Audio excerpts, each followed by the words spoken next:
Hello friend, আমি মুনমুন হোসেন আর আপনারা দেখছেন আপনাদের প্রিয় চ্যানেল গ্রাফটিং গার্ডেন। দেশ এবং দেশের বাইরে যে যেখান থেকে আজকে এই ভিডিও দেখছেন সবাইকে অনেক অনেক শুভেচ্ছা এবং অভিনন্দন। ফ্রেন্ড, আজকের ভিডিওতে আমি আপনাদের সাথে শেয়ার করব কিভাবে আপনারা খুব সহজে বাড়িতেই আপনাদের আম গাছের ফাউন্টেন গ্রাফটিং করবেন। এই গ্রাফটিংয়ের মাধ্যমে আপনারা খুব সহজেই আপনাদের ছাদ বাগান যে কোনো জায়গার জন্য খুব দ্রুত ঝাঁকালো গাছ আপনারা পেয়ে যাবেন, আর যার থেকে খুব সহজে খুব অল্প সময়ে আপনারা আপনাদের চাহিদা অনুযায়ী ফল সংগ্রহ করতে পারবেন। তাহলে বুঝতেই পাচ্ছেন কতটা ইন্টারেস্টিং একটা ভিডিও এখন আমি আপনার সাথে শেয়ার করতে যাচ্ছি। তাহলে চলুন শুরু করে আজকের মূল ভিডিও। আজকের কলমটি করার জন্য আমাদের প্রয়োজন হবে এই ধরনের ধারালো ছুরি, প্রয়োজন হবে ডাল কাটার জন্য সিকেচার, প্রয়োজন হবে কলমটি বাঁধার জন্য গ্রাফটিং টেপ। আপনাদের বাড়িতে যে পলিথিনগুলো আছে একটু লক্ষ্য করলেই দেখবেন যেগুলো টানলে বড় হয় সেগুলো কিন্তু গ্রাফটিং টেপ হিসাবে ব্যবহার করতে পারবেন। আর প্রয়োজন হবে এই ধরনের আদর্শ সায়ন। আপনারা অবশ্যই লক্ষ্য করবেন এই যে আগার দিকে যে সায়নটা আপনারা দেখলে বুঝতে পারবেন যে একটা ফুটবে ভাব, এই ধরনের সায়ন আপনারা কলম করার জন্য অবশ্যই সংগ্রহ করবেন। আর কলমটি করার জন্য আমাদের প্রয়োজন হবে এই ধরনের একটা চারা আম গাছ। এই ধরনের চারা আম গাছ আপনারা চাইলে বাড়িতে তৈরি করতে পারবেন অথবা নার্সারি থেকে 15 থেকে 20 টাকার ভিতরে সংগ্রহ করতে পারবেন। তো ফ্রেন্ড, কলমটি করার জন্য সর্বপ্রথম আমরা আমাদের সায়নগুলোকে রেডি করে নেব। সেক্ষেত্রে আমরা আমাদের সায়নের পাতাগুলা খুব সুন্দরভাবে ছাড়িয়ে নেব।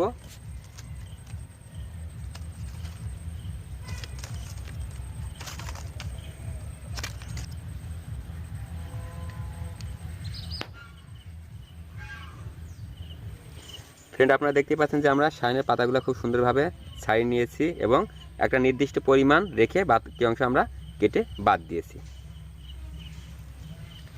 তো ফ্রেন্ড, এখন আমরা কলমটি করার জন্য একটা নির্দিষ্ট পরিমাণ অংশ রেখে আমরা বাকিটা আমরা এখান থেকে কেটে ফেলব।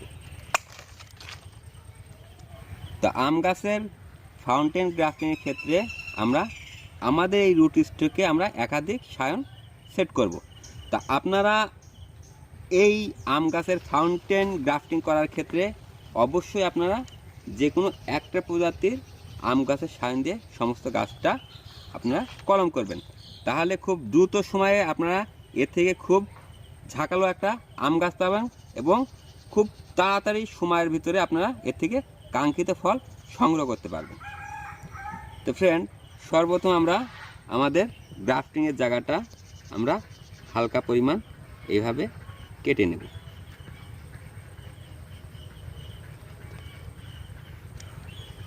এবং এইভাবে কিছুটা অংশ আমরা চিড়ে নেব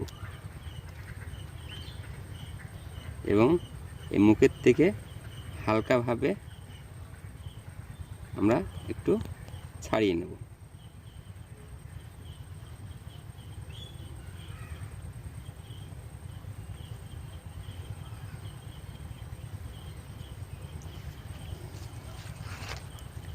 এখন আমরা কলমটি করার জন্য আমাদের সায়নটিকে রেডি করব। এক্ষেত্রে আপনারা এইভাবে সুন্দরভাবে কলমটি করার জন্য এভাবে সুন্দরভাবে একটা পাশ কেটে নেবেন। আপনারা অবশ্যই এরকম সুন্দর করে কাটার চেষ্টা করবেন। আপনারা দেখতে পাচ্ছেন যে আমাদের সায়নটি রেডি।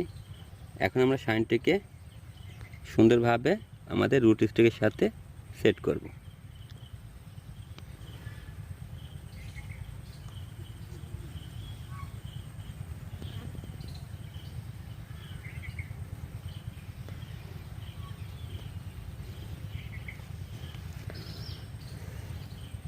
আপনারা আপনাদের সাইনটি এভাবে সুন্দরভাবে রুট স্টকের সাথে সেট করবেন। অবশ্যই খেয়াল রাখবেন যেন এইভাবে একটা পাশ খুব সুন্দর ভালোভাবে সেট হয়। এবং আমরা এখন এটাকে গ্রাফটিং পেপার দিয়ে খুব সুন্দরভাবে জড়িয়ে বেঁধে দেব।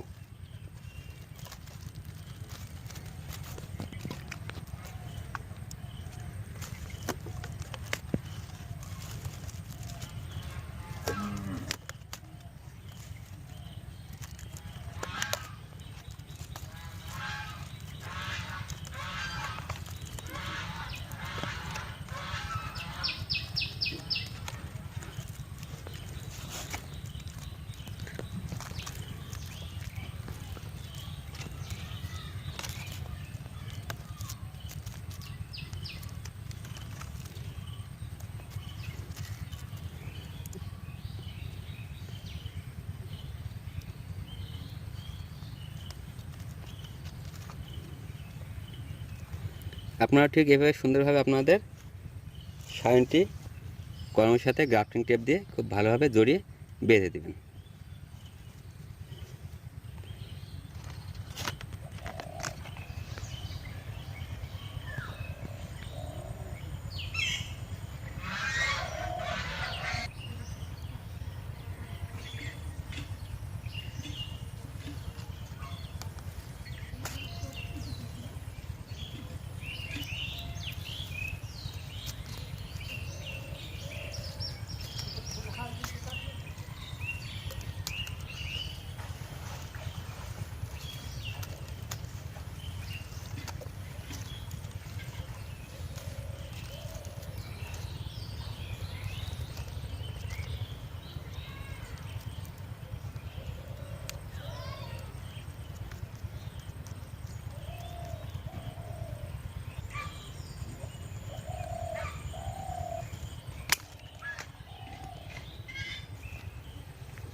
তো ডিয়ার ফ্রেন্ড, আপনারা আপনার কলমটি গ্রাফটিং টেপ দিয়ে জড়িয়ে বাঁধার সময় অবশ্যই এই জায়গাটাতে খুব সুন্দরভাবে এইভাবে জড়িয়ে বেঁধে দেবেন, যাতে করে কোনো প্রকার বৃষ্টির পানি বা বাতাস এর ভিতরে প্রবেশ না করে।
তো ফ্রেন্ড, আমাদের এই কলমটি থেকে কুশি বের হতে এখনও 15 থেকে 20 দিন সময় লাগবে।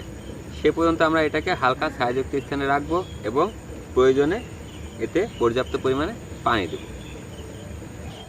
আমাদের এই কলমকৃত গাছটি 15 থেকে 20 দিন পর দেখতে কেমন হবে এবং আমাদের কলমের রেজাল্টটা কতটুকু সফল হবে সেটাই আমি আপনার সাথে শেয়ার করার জন্য 15 থেকে 20 দিন পর আবারও হাজির হব। সে পর্যন্ত ভালো থাকুন, সুস্থ থাকুন। ধন্যবাদ। সবাইকে অনেক অনেক শুভেচ্ছা এবং অভিনন্দন। ডিয়ার ফ্রেন্ড, আমি মুনমুন হোসেন আবার এসেছি আপনাদের সাথে 17 দিন পর আমাদের ফাউন্টেন গ্রাফটিং এর রেজাল্ট শেয়ার করতে। ফ্রেন্ড, আপনারা দেখতে পাচ্ছেন যে আমাদের প্রতিটা সায়ন থেকে কিন্তু খুব সুন্দর সুস্থ সবল কুশি বের হয়েছে। আমরা এখানে 6টা সায়ন কলম করেছিলাম এবং প্রত্যেকটা সায়ন থেকে কিন্তু খুব সুন্দর কুশি বের হয়েছে। আমাদের এই যে একটা সায়ন এইটা এখন বাকি আছে, তবু দেখা যাচ্ছে যে এটাও কিন্তু 2-1 দিনের ভিতরতে খুব ভালো কুশি বের হবে। তো ফ্রেন্ড, এই যে আপনারা আমাদের গাছে প্রত্যেকটা সায়ন থেকে যে সুস্থ সবল কুশি দেখতে পাচ্ছেন, এটার অন্যতম কারণ হচ্ছে আমরা এই কলমটি করার 10 দিন পর এখানে আমরা হালকা পরিমাণে রাসায়নিক সার ব্যবহার করেছিলাম। এবং এই রাসায়নিক সার হচ্ছে ইউরিয়া এবং ডিএপি। পরিমাণ হচ্ছে আমরা এই গাছের গোড়ায় 20 দানা মতো ইউরিয়া এবং 10 দানা মতো ডিএপি সার ব্যবহার করেছিলাম, যার ফলে আমাদের গাছটাতে যে কুশিগুলা বের হয়েছে এই কুশিগুলা কিন্তু যথেষ্ট সুস্থ এবং সবল। তো ফ্রেন্ড, আপনারা যদি আপনাদের এই ফাউন্টেন গ্রাফটিং করার সময় একটা নির্দিষ্ট সময় পর গাছে যদি আপনারা কিছু রাসায়নিক সার প্রয়োগ করেন, তাহলে আশা করি আপনাদের কলমটি এইভাবে সুস্থ সবলভাবে বৃদ্ধি পাবে।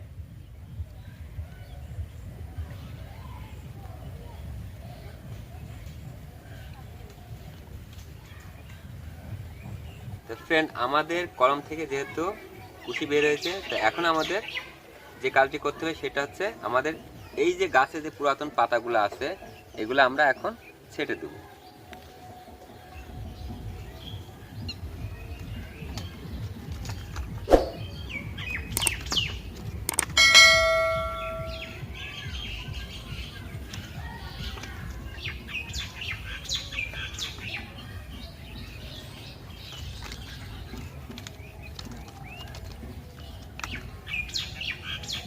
তাহলে আমাদের এই সায়ন এই গাছ থেকে তার বৃদ্ধির জন্য পর্যাপ্ত খাবার কিন্তু এখন নিজে তৈরি করতে পারবে এবং গ্রহণ করতে পারবে। ফ্রেন্ড, আশা করি আপনারাও এই ফাউন্টেন গ্রাফটিংয়ের মাধ্যমে খুব সহজে আপনাদের বাগানের জন্য এবং ছাদ বাগানের জন্য এই ধরনের সুস্থ সবল ঝাঁকালো গাছ তৈরি করতে পারবেন এবং এর থেকে পর্যাপ্ত ফল আপনারা সংগ্রহ করতে পারবেন। তাহলে ফ্রেন্ড, এই ছিল আজকের ভিডিওটি ভালো লেগে থাকলে অবশ্যই লাইক করবেন, বন্ধুর সাথে শেয়ার করবেন, আর আপনাদের মতামত কোনো কিছু জানতে হলে অবশ্যই কমেন্ট করবেন।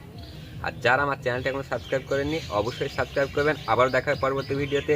সে পর্যন্ত ভালো থাকুন, সুস্থ থাকুন, ধন্যবাদ।